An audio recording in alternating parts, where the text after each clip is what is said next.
नमस्कार दोस्तों, मैं Narendra Dhawan Delhi up to date के स्पेशल एपिसोड में एक बार फिर आपका स्वागत है। आने वाले कुछ समय में पूरा देश चुनावों के माहौल में रंग जाएगा और पूरे देश में चर्चा है कि क्या मौजूदा प्रधानमंत्री यानी नरेंद्र मोदी एक बार फिर हमारे प्रधानमंत्री बन पाएंगे या नहीं।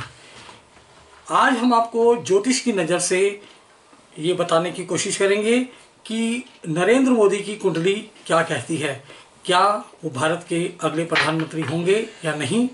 चलिए मिलवाते हैं जाने माने ज्योतिष विशेषज्ञ चंद्रेश शर्मा जी से। नमस्कार दोस्तों, दिल्ली अप टू डेट के स्पेशल एपिसोड में आपका फिर से स्वागत है।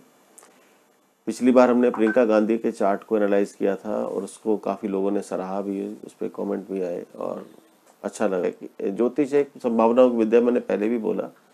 तो इसमें हर किसी का अपना अपना ओपिनियन हो सकता है, तो लोगों को अपना अपना ओपिनियन देना भी चाहिए और बताना भी चाहिए, और अपने अपना आइडिया है। जैसे डॉक्टर्स का डिफरेंट ओपिनियन होता है, एस्ट्रोलॉजर्स का डिफरेंट ओपिनियन होता है। Let us see how successful we are in our prediction. Modi ji की कुंडली वैसे तो टाइमिंग का कंफर्मेशन तो नहीं है, लेकिन चंद्र चार्ट से हम बताएंगे। जैसे पहले चंद्रमा के चार्ट से चंद्र कुंडली को ही मान्यता दी जाती थी, ज़्यादा आज भी है हमारे हिंदू धर्म में। पहले बीच में लग्न को मान्यता देने लगे, लेकिन चंद्र कुंडली आज भी प्रभावी रहती है और 70 से 80% तक मात्र चंद्र कुंडली से ही अच्छी प्रेडिक्शन की जा सकती है। तो मोदी जी की कुंडली जो है वो वृश्चिक राशि की कुंडली है, और उसमें मंगल जो है मून के साथ ही, यानी कि चंद्रमा के साथ ही मंगल भी बैठा है। चौथे घर में बृहस्पति कुंभ राशि में वक्री है। पंचम भाव में राहु मीन राशि में है, और दशम भाव में शनि और शुक्र दोनों सिंह राशि में बैठे हैं। और 11वें घर में यानी कन्या राशि में बुध वक्री है, सूर्य साथ में और केतु है। तो मोदी जी को एट बर्थ, क्योंकि वृश्चिक राशि में इनका जन्म है, तो एट बर्थ इनको जो दशा मिली वो मिली शनि की। शनि की दशा इनकी लगभग 9 साल रही। वो 9 साल निश्चित रूप से इनकी थोड़ी सी स्ट्रगल के रहे होंगे। शनि का जो पीरियड है वो 9 साल तक इनका रहा, और 9 साल के बाद जब इनकी दशा लगी बुध की, अब यहाँ से शुरुआत होती है इनकी कुंडली में। मोदी की कुंडली में सबसे खास बात एक मैंने जो एनालाइज की है, शायद आप भी एग्री करेंगे, अगर 17 सितंबर 1950 की कुंडली बनाई जाए, इनकी जो भी इनको दशाएं मिली बचपन से, वो सभी सूर्य से कनेक्टेड थी। सूर्य इनका 11वें घर में बैठा है। 11वें घर का 11वां जो भाव है किसी भी कुंडली का इच्छा पूर्ति का भाव है, और जो डिजायर्स है उसका भाव है। तो 11वें घर में सूर्य बैठा, यानी कि इनको राज्य स्तर पे ऊंचे जाने की इच्छा थी, बचपन से ही आगे बढ़ने की इच्छा थी। तो उसी इच्छा के चलते इनको ऊपर वाले ने दशाएं भी ऐसी दी। शनि को आप देखिए, शनि जो है उत्तरा फाल्गुनी नक्षत्र में है, जो कि सूर्य का ही नक्षत्र है। शनि के बाद इनको बुध की दशा मिली। अब बुध को भी देख लेते हैं। बुध भी उत्तरा फाल्गुनी नक्षत्र में ही है, और वो भी सूर्य का ही नक्षत्र है। तो बुध की दशा मिली।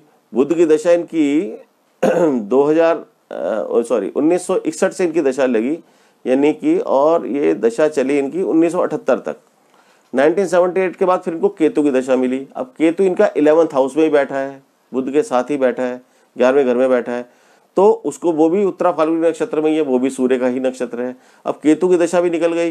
केतु की दशा चली इनकी 1984 तक, 84 तक। उसके बाद शुक्र की दशा मिली 1985 से इनको, 1985 से। अब शुक्र भी देख लेते हैं। शुक्र जो है अपने ही नक्षत्र में बैठा है, लेकिन उसका सब लॉर्ड जो है, यानी कि वीनस का सब लॉर्ड वो भी सूर्य ही है। लेकिन यहाँ पे खास बात यह है कि वीनस सूर्य के घर में ही बैठा है, और सूर्य जो है एकादश भाव में है, यानी कि यहाँ भी शुक्र का कनेक्शन सूर्य से ही बनता है।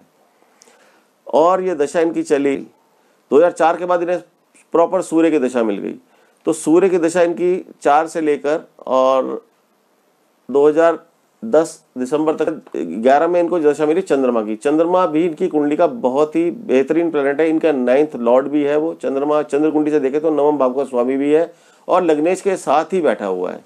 तो यानी कि अपने आप में ही राजयोग है। चंद्र मंगल योग बहुत फेमस है, और बहुत से ज्योतिषी, बड़ा कॉमन योग है, लेकिन ये मैंने इसके प्रभाव देखा है। लग्न में चंद्र मंगल योग बना है तो अपने आप में ही बहुत बढ़िया योग है। और मून से केंद्र में अगर देखा जाए तो शुक्र भी है और शनि भी है।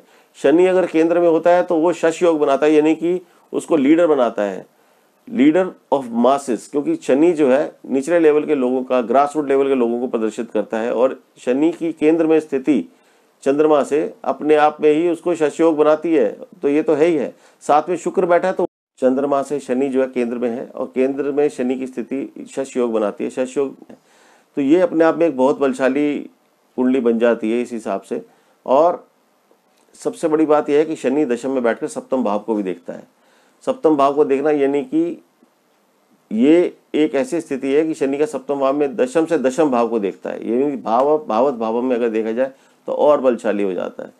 तो कुल मिलाकर ये सारी दशाएं, इनको चंद्रमा की दशा तक मोदी जी को लगातार सूर्य से कनेक्टेड दशाएं मिल रही हैं, लेकिन ये दशा 2021 में खत्म हो जाएगी और इसके बाद मंगल की दशा शुरू होगी। अब मंगल अपने ही घर में बैठा है, मंगल का डायरेक्ट कनेक्शन सूर्य से नहीं है।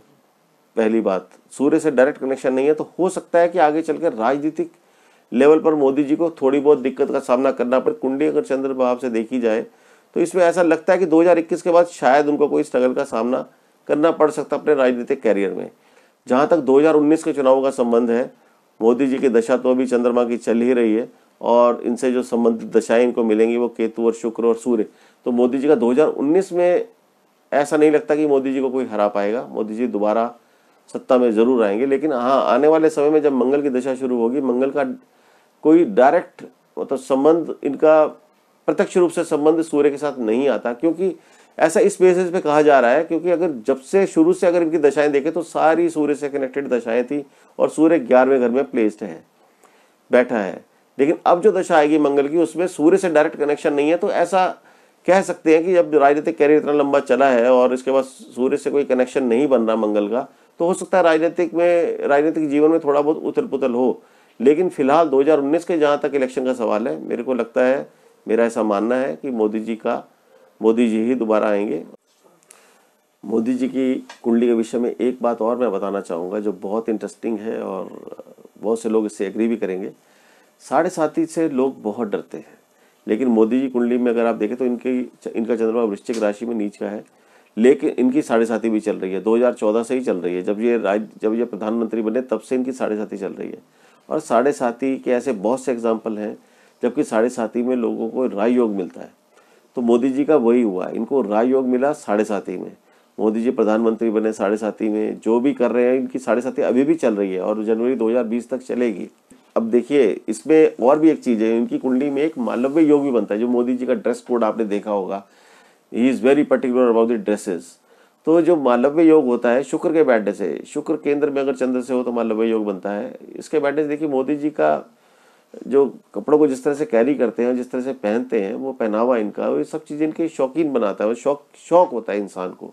मालव्य योग भी है, शश योग भी है, और वैसे तो इनका हंस योग भी है, लेकिन क्या है कि बृहस्पति वक्री हो गया तो थोड़ा सा नेगेटिविटी, थोड़ा उतना अच्छे क्वालिटी का योग नहीं बनता है।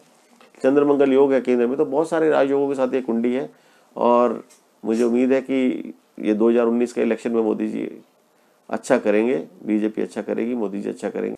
आज के लिए बस इतना ही। फिर किसी नए विषय के साथ आपके साथ फिर रूबरू होंगे। तब तक के लिए नमस्कार।